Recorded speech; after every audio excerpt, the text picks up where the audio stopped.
Brain stroke म्हणजे पॅरालायटिक attack. Brain stroke जे असतात ते दोन प्रकारचे असतात. एक तर जो मेंदूला आपल्या रक्तवाहिनी जी सप्लाय करते, तर त्याच्यात ब्लॉकेज होणे म्हणजे ती चोकअप होणे आणि त्याच्यामुळे ती ज्या एरियाला ब्रेनच्या सप्लाय करते, तर तो एरिया जो ब्रेनचा आहे तो हळूहळू डॅमेज होऊ लागतो. जसं आपण झाडांना पाणी नाही टाकलं तर हळूहळू ते झाड सुकायला लागतं, तसं ब्रेन तो डॅमेज व्हायला लागतो. आणि दुसरा प्रकार आहे, त्याच्यात काय होतं की जी रक्तवाहिनी ब्रेनला सप्लाय करत असते ती फुटते, याला आपण ब्रेन हेमोरेज म्हणतो. तर स्ट्रोकला आम्ही दोन टाईपमध्ये डिवाइड करतो. एक इस्चेमिक स्ट्रोक म्हणजे जो ब्लॉकेजमुळे झाला आहे तो, आणि दुसरा हिमोरेजिक स्ट्रोक, तो ब्रेनमध्ये ब्लिडिंग मुळे झाला आहे.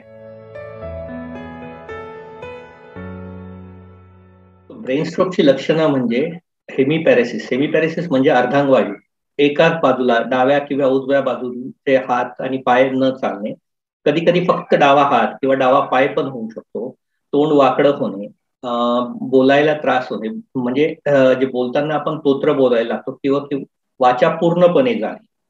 आणि त्याच्याप्रमाणेच जसे जसे त्याचे जो एरिया ब्रेनचा इन्व्हॉल्ड असतो त्याप्रमाणे विकनेस पासून ते कम्प्लीट पॅरालिसिस एका बाजूला, डाव्या किंवा उजव्या बाजूला. आता जर सपोज आपल्याला जसं माहिती की आपला डावा ब्रेन उजव्या बाजूच्या बॉडीला सप्लाय करतं आणि उजव्या साईडचा ब्रेन डाव्या बाजूला. तर जर आपल्याला स्ट्रोक, मेंदूमध्ये स्ट्रोक जो आहे तो उजव्या बाजूला झाला तर डाव्या बाजूला अर्धांगवायूचा झटका येतो, आणि जर उजव्या बाजूला झाला तर डाव्या बाजूला. स्ट्रोक मध्ये सगळ्यात महत्वाची गोष्ट जी आहे की स्ट्रोकची जी काही पूर्ण ट्रीटमेंट आणि त्याचं जे काही केअर आहे ती ना एकदम टाइम बेस्ड आहे. सो त्याच्यामध्ये आपल्याला 1-2 मिनिटं सुद्धा वेस्ट करून चालत नाही. तर जसं आपल्या घरातील व्यक्ती किंवा कोणी ओळखीच्या व्यक्तीने सांगितलं की त्यांना बोलताना तोत्र होतंय किंवा जेवताना एका बाजूला तोंडात हे गोळा होतोय, फूड गोळा होतोय, हात एका बाजूचा हात किंवा पाय किंवा हात आणि पाय दोन्ही हलायला विकनेस आलाय, तर त्यांना त्वरित एका मोठ्या हॉस्पिटलमध्ये घेऊन जावं, जेथे सिटी स्कॅन किंवा MRI ची व्यवस्था आहे आणि एक न्यूरोलॉजिस्ट जे मेंदू तज्ज्ञ आहेत ते अवेलेबल असतात. कोणत्याही छोट्या क्लिनिकमध्ये किंवा जनरल प्रॅक्टिशनरकडे घेऊन जाऊन उपयोग होत नाही. त्याचं कारण असं आहे की जे काही स्ट्रोक किंवा जे ब्रेन स्ट्रोकचे हे डायग्नोसिस आहे ते MRI केल्याशिवाय कन्फर्म होत नाही. सिटी स्कॅन हा सेकंड ऑप्शन आहे. जर MRI असेल तर MRI सगळ्यात सुपर ऑप्शन आहे. तर जेव्हाही पेशंट हॉस्पिटलमध्ये जातो त्याच्या ब्रेनचा MRI केले जातो आणि MRI केल्यानंतर स्ट्रोक आहे का नाही हे कन्फर्म केले जातं, आणि तो कोण असेल तर कोणत्या टाईपचा आहे. जसं मी सांगितलं की ब्लिडिंग आहे तिथे ब्लॉकेजमुळे आहे, ते पण त्याच्यावर कन्फर्म केले जातं. स्ट्रोक ही एकमेव असे आजार आहे ज्याचं टाइम बाउंड ट्रीटमेंट आहे. तर आपण जेव्हा मी तुम्हाला सांगितलं की दोन प्रकारचे स्ट्रोक आहेत, तर तो ब्लॉकेजमुळे जो स्ट्रोक असतो ज्याला इस्चेमिक स्ट्रोक म्हणतात, तर तो ब्लॉकेज काढण्याची साठी एक इंजेक्शन असतं, जे महाग इंजेक्शन आहे ते देऊ शकतो, आणि ते दिल्याने ते जो ब्लॉकेज आहे तो ओपन होऊ शकतो. पण तो इंजेक्शन आपण फक्त स्ट्रोक सुरू झाल्यापासून 3 तासांपर्यंत किंवा सिलेक्टेड केसेसमध्ये 4.5 तासांपर्यंत तो इंजेक्शन दिले जाऊ शकतो. कारण की त्या इंजेक्शन काय करतो, तर जे काही रक्तवाहिनी ब्लॉक झालेली आहे ती गुठळी जी आहे ती विरघळण्यासाठी मदत करते. जेव्हाही आपण तो इंजेक्शन देतो तर ते इंजेक्शन दिल्यानंतर त्या पेशंट तिथलं जर रक्तवाहिनी ओपन झाली आणि ब्लड फ्लो परत रेस्टोर झाला तर जो ब्रेन डॅमेज होणार आहे अजून जी शक्यता आहे ती पूर्णपणे वाचते आणि पेशंट ठीक होऊ शकतो. स्ट्रोकची ट्रीटमेंट जी आहे ती छोट्या हॉस्पिटल्समध्ये किंवा लहान सेटअपमध्ये होऊ शकत नाही, कारण जिथं सिटी स्कॅन किंवा MRI ची फॅसिलिटी अवेलेबल नाहीये, न्यूरोलॉजिस्ट अवेलेबल नाहीये. तर सगळ्यात मोठं don't will be, do not go to आपले छोटं एक क्लिनिक किंवा छोटं हॉस्पिटल आहे तिथं. आणि काय होतं का तिथं तुम्हाला जो डॉक्टर बघेल तो सांगेल की एक सिटी स्कॅन करून घ्या, आणि जनरली सिटी स्कॅन केल्यानंतर त्याचा रिपोर्ट मिळणे वगैरे याच्यात 4-5 तास वेस्ट होतात. तर आपला जो गोल्डन टाइम आहे ट्रीटमेंटचा, आणि जर सपोज स्ट्रोक जो इस्चेमिक स्ट्रोक आहे तो असेल तर तो पूर्णपणे वेस्ट झालेला असतो. स्ट्रोकमध्ये एक गोष्ट असते की बऱ्याचशा वेळेस ब्लड प्रेशर हाय झालेला असतो, तर त्याच्यामुळे दोन्ही प्रकारचे स्ट्रोक होऊ शकतात, ब्लिडिंगचे पण आणि ब्लॉकेजमुळे होणारा स्ट्रोक पण. जर सपोज ब्लड प्रेशर अति हाय आहे, म्हणजे जसं 200च्या वर, आणि जो आपल्या नॉर्मल ब्लड प्रेशर मध्ये दोन रेकॉर्डिंग असतात, अप्पर अँड लोअर, ज्याला आम्ही सिस्टोलिक आणि डायस्टोलिक म्हणतो.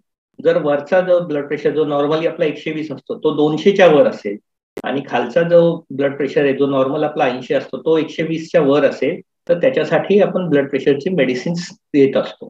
तर ती फक्त घेतली तर चालेल, त्या व्यतिरिक्त काहीही करू नये. आणि जर पेशंट बेशुद्ध झाला असेल किंवा पेशंटला कधी कधी याच्यामध्ये फिट येऊ शकते, तर त्याला एका अंगावर फक्त ठेवावं आणि ॲम्ब्युलन्समध्ये किंवा कारमध्ये लवकरात लवकर हॉस्पिटलला न्यावं.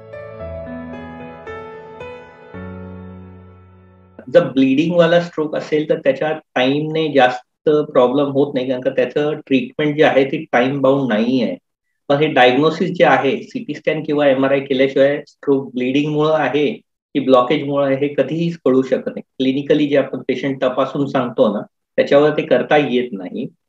तर त्या केसमध्ये जितक्या लवकरात लवकर आपल्याला हॉस्पिटलला पोहोचता येईल, त्याच्यानंतर depending upon the size of bleed आणि कशामुळे ब्लिडिंग झालं आहे त्याप्रमाणे डॉक्टर ऑपरेशन किंवा कधी कधी फक्त ब्लड प्रेशर कंट्रोल आणि मॉनिटरिंग याच्यावर पेशंट ठीक होऊ शकतो.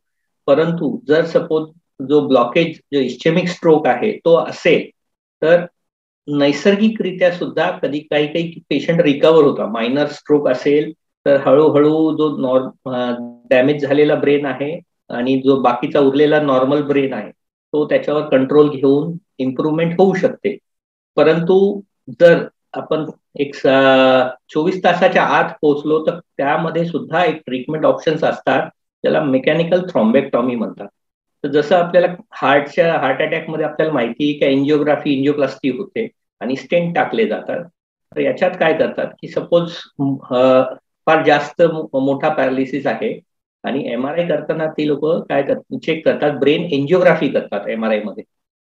तर त्या MRI मध्ये जर दिसलंय एखादी मोठी जी रक्तवाहिनी आहे ब्रेनला सप्लाय करणारी, त्याच्यामध्ये मोठा ब्लॉकेज आहे, तर ते मेकॅनिकली कॅथेटर घालून ते सक्शन केले जातं आणि तो क्लॉट काढले जातो. पण ही जी उपचार पद्धती आहे ती फार खर्चिक आहे.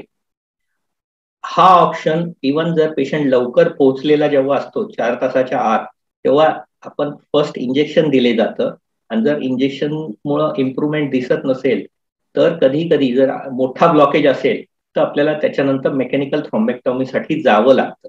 आणि त्यानंतर एकदा रक्तपुरवठा सुरळीत सुरू झाला तर बरेचसे पेशंट्स त्याच्याने इम्प्रूव्ह होतात. एक तर सगळ्यात मोठं ब्लड प्रेशर. ब्लड प्रेशर अचानक फार जास्त वाढल्याने काय होतं की रक्तवाहिनी आहे ती फाटते आणि ब्रेन हेमोरेज होतं. तर ब्रेन हेमोरेज जो स्ट्रोकचा प्रकार आहे त्याच्यात सगळ्यात most common is hypertension, high blood pressure. आणि तो ब्लॉकेजमुळे आहे तर ती सर्व कारणं जवळपास जशी आपल्या हार्ट अटॅकची कारणं आहेत तशी. त्याच्यात काय होतं की जी मेंदूची रक्तवाहिनी आहे त्याच्यामध्ये ब्लॉकेज तयार होतं, आणि जसं हार्ट अटॅक मध्ये आपला हार्टच्या ब्लड वेसल्स मध्ये ब्लॉकेज तयार होतात. तर स्मोकिंग आहे, ब्लड प्रेशर आहे, डायबिटीस आहे, ही सर्व कारण. आणि सध्याच्या लाईफमध्ये स्ट्रेस, सगळ्यात मोठं कारण स्ट्रेस एक आहे. एनी काइंड ऑफ टोबॅको ते सुद्धा एक कारण आहे. तो स्ट्रोक अवॉइड करण्यासाठी आपण सर्व प्रकारचे जे व्यसन आहे त्यापासून दूर राहायला. सिनियर सिटीजन्स मध्ये जास्त करून स्ट्रोक होतो, पण असं नाहीये का लहान मुलांमध्ये आणि यंग लोकांमध्ये होत नाही. मी 2 वर्षाच्या मुलांपासून तर 90 वर्षाच्या म्हाताऱ्यापर्यंत सगळ्यांमध्ये स्ट्रोक्स पाहिलेले आहेत. त्यामुळं सपोज एखादा लहान मुलगा जरी आपल्या घरात आहे आणि असं आपल्याला वाटलं की तो अचानक जो नॉर्मल खेळता बोलता मुलगा आहे त्याचं तोंड वाकडं झालंय किंवा एक हात किंवा पाय एक साईडचा तो कमी वीक वाटतोय, तर त्वरित तुम्ही हॉस्पिटलला जायला हवं. कारण का लहान मुलांमध्ये सुद्धा आतापर्यंत आम्ही कमीत कमी 15 ते 20 पेशंट्स पाहिलेले आहेत जे बिलो 5 इयर्स आहेत ज्यांच्यामध्ये स्ट्रोक झालाय. तर वयोगट कॉमन एल्डरली आहे, पण कोणत्याही वयोगटामध्ये ते येऊ शकतात. लहान मुलांमध्ये आणि यंगस्टर्स मध्ये थोडीशी पॉसिबिलिटी कमी असते. जे पेशंट कम्प्लीट रिकव्हरी हॉस्पिटलमध्येच होतात, तर ते जेव्हा बाय टाइम डिस्चार्ज होतात तर ते चालायला बोलायला लागतात. त्यामध्ये फक्त त्यांना त्यांच्या मेडिसिन ज्या आहेत त्या रेग्युलरली घ्यायच्या आहेत आणि जे काही पथ्य सांगितले आहेत रेग्युलर जे फॉलोअप्स आहेत ते मेंटेन करायचे. पण बरेचशा पेशंटमध्ये काय होतं की कधी ते लेट जेव्हा हॉस्पिटलमध्ये पोहोचलेला असतात, ज्याच्यात ब्रेन कम्प्लीट डॅमेज झालेला असतो, पॅरालिसिस आहे, तो झालेला आहे आणि तो रिकवर होत नाही. तर अशा पेशंटची काळजी घेणे सगळ्यांसाठी मोठी कसरत असते, फॅमिलीसाठी स्पेशली. कारण का त्यांना पूर्ण बाथरूमला घेऊन जाणे, सगळ्या ठिकाणी सपोर्ट लागतो. आता जे पेशंट चालू शकत नाही त्यांच्यासाठी काय, त्यांना मध्ये मध्ये पोझिशन चेंज करणे, त्यांचं छातीची फिजिओथेरपी करणे. फिजिओथेरपी हा सगळ्यात इम्पॉर्टंट पार्ट आहे.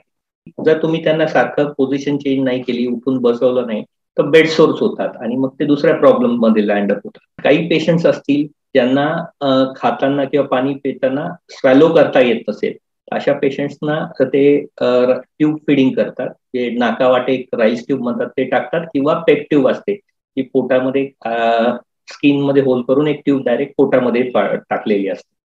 तर त्याच्यातून फीड द्यावे लागते. कारण का त्यांना तोंडावाटे जर तुम्ही खायला देण्याचा प्रयत्न केला तर ते ऍस्पिरेट करू शकतात. तर जे असे जे पेशंट्स आहेत ऍडव्हान्स स्ट्रोक किंवा त्यांचं सिव्हिअर स्ट्रोक होतं आणि ते कम्प्लीट रिकवर झाले नाहीये, त्यांच्यासाठी घरी आपल्याला इनिशियली स्वतःला ट्रेनिंग घ्यावं लागतं, सगळ्या गोष्टी समजून घ्याव्या लागतात आणि रेग्युलर फिजिओथेरपीने फार मोठा फरक पडतो.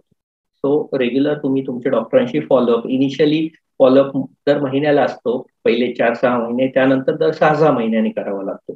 डिपेंडिंग अपॉन केस टू केस जे काही तुमच्या ट्रीटिंग डॉक्टर जो न्यूरोलॉजिस्ट आहे त्यांनी सजेस्ट केलंय त्याप्रमाणे फॉलोअप ठेवावा. एक हेल्दी हॅबिट स्वतःची, रेग्युलर एक्सरसाइजेस, जर तुम्हाला डायबिटीस किंवा ब्लड प्रेशर असेल तर त्याचे regular medication, regular checkup, blood pressure कंट्रोलमध्ये ठेवावा, शुगर कंट्रोलमध्ये ठेवावं आणि कोणतेही व्यसन करू नये. जसं मी सांगितलं, smoking is one among biggest. स्ट्रेससाठी तुम्ही थोडंफार योगासन, मेडिटेशन याचा हेल्प घ्यायला हवं. तर हे सगळे केल्याने स्ट्रोक्स टाळण्याची शक्यता आहे. जे जेनेटिक कॉज असतील त्यासाठी आपण जास्त काही करू शकत नाही, पण जे काही आपले एक्सटर्नल कॉजेस आहेत ते आपण नक्कीच प्रिव्हेंट करू शकतो. त्यामुळे smoking absolute no no. Regular exercises should be done आणि जे डायबिटीस आणि ब्लड प्रेशरच्या मेडिसिन्स आहेत त्या रेग्युलरली घ्याव्या, रेग्युलरली फॉलोअप ठेवावा आणि ते कंट्रोलमध्ये ठेवावं. तर दिस ऑल, हे सर्व गोष्टी तुमचं स्ट्रोक टाळू शकतात.